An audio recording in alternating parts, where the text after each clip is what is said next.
Eto na nga mga chong, marami tayong basketball updates. Coach Shot Reyes, sinabing gustong makalaban ang Barangay Ginebra sa PBA Playoffs. Good news sa mga fans, Barangay Ginebra naka-playoffs mindset na sa nakalipas nga na laro ng Barangay Ginebra kontra TNT Tropang Giga ay ipinakita nga ng kupunan ni Coach Tim kung ano yung kaya nilang gawin ngayong All-Filipino. Mukhang unti-unti na nga nating masisilip yung peak performance ng Barangay Ginebra kung saan lahat ay nagagawang makapag-contribute. Ganda ng pinapakitang performance ni Japet Aguilar sa loob ng painted area. Nandyan rin sila Scotty, Stephen Holt, Jamie Malonzo, lalong-lalo na etong si RJ Abarrientos na unti-unti nang nailalabas ang kanyang tunay na laro. At yung nakita nga natin na magandang performance ng Ginebra ay naniniwala ko mga chong na hindi pa yan talaga yung kanilang peak performance dahil marami pa silang po pwedeng ma-improve sa kanilang laro. Ayon niya mismo kay Coach Tim sa kanyang naging latest interview ay tinuring nga raw nila na playoffs na yung kanilang laro kontra sa TNT Tropang Giga. Hindi nga raw basta-basta ang kupunan ni Coach Shot Reyes at sila nga raw ang pinaka nakakaalam niyan dahil 2 beses na silang nagharap sa finals. Kaya naman talagang sineryoso at pinaghandaan ng Barangay Ginebra yung kanilang naging laro kontra TNT Tropang Giga. Dagdag pa ni Coach Tim ay ngayon pa lang ay kailangan na raw nilang maipamalas yung kanilang playoffs mindset dahil patapos na ang elimination round at napaka-importante nga raw ng kanilang mga natitirang laro dahil dyan nakasalalay yung kanilang pag-asa na makuha ang twice to beat advantage. At the same time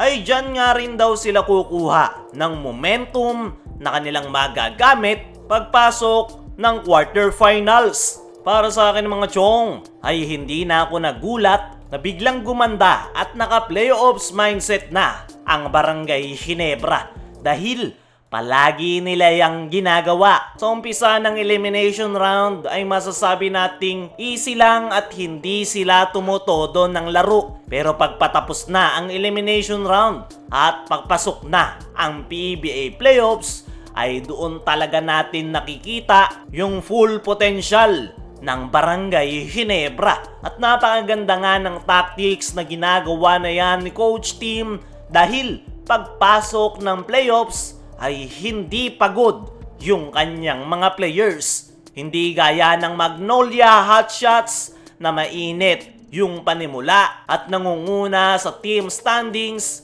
pero pag playoffs ay bumabagsak. Tignan nyo na lang ngayon, alanganin na sila sa twice to beat advantage. At yan yung kaibahan ng Magnolia sa Barangay Ginebra. Sa playoffs talaga bumubuhos ng laro ang koponan ni Coach Tim, kaya ang ending, palagi silang nakakapasok ng PBA Finals. Pero nabanggit nga rin netong si Coach Tim na hindi pa rin siya satisfy at marami pang butas yung kanyang kupunan na kailangan nilang magawan ng paraan sa kanilang team practice. At yan nga raw yung kanilang magiging focus at umaasa si Coach Tim na sa kanilang huling laro kontra Rain or Shine ay masusolusyonan na nila yung kanilang problema. Kaya mga chong, ano ang masasabi nyo ngayong naka-playoffs mindset na ang Barangay Ginebra? I-comment mo lang dyan sa ibaba. Dumako naman tayo dito sa kabilang balita. Coach Shot Reyes, sinabing gustong makalaban ang Barangay Ginebra sa PBA Playoffs. Ginebra ang nakakuha ng panalo sa naging bakbakan ng TNT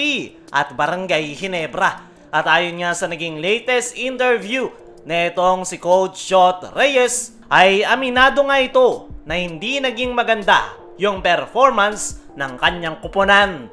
Kinumend nga nito yung magandang depensa ng Barangay Ginebra kung saan nahihirapan silang i-execute yung kanilang opensa. Yan daw yung kanilang number 1 problem kontra sa Ginebra. Kaya naman tanggap raw nitong si Coach Shot Reyes yung kanilang pagkakatalo. Pero nabanggit pa ng nasabing head coach na looking forward ito na makatapat ang Ginebra somewhere in the playoffs. Dahil dyan daw talaga yung tunay na laro. Nagkakaroon nga raw sila ngayon ng adjustments dahil sa pagpasok ni Jordan Heading sa kanilang koponan. Pero naniniwala etong si Coach Shot Reyes na by playoffs ay makikita na yung kanilang tunay na laro. At kung meron nga raw gustong makatapat si Coach Shot Reyes ay Barangay Ginebra nga yung kanyang sagot. Pero mas maganda raw kung sa finals ulit sila maghaharap dahil best of 7 at ubusan talaga ng tao.